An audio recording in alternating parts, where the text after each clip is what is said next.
25 years after South Africa became a democracy, these people are tired of having no jobs, no land and poor housing. These kinds of protests happen every week, even more so with an election coming. This one, last month, was in a township in Johannesburg. MAMIKI MOLEPO's lived there in a shack for 13 years. Politicians have always promised better housing, but she says they don't even organise trash collections. Silvertown is rotten.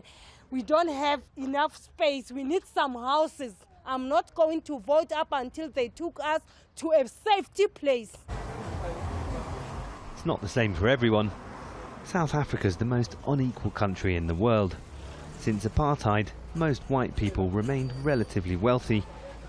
Economically, things improved for some black people, but not in the shanty towns. Each one of these toilets is shared by dozens of families. They smell bad, and they're only emptied about once a week. Across South Africa, there are millions of people living in similar conditions in informal settlements, and the only way to get out is to find a job that pays enough to be able to afford to live in a better area. But more than a quarter of workers are unemployed, and there's been economic stagnation for about a decade. The year of jobs. President Cyril Ramaphosa is promising change. His party, the African National Congress, has been in power ever since it was credited with ending white minority rule.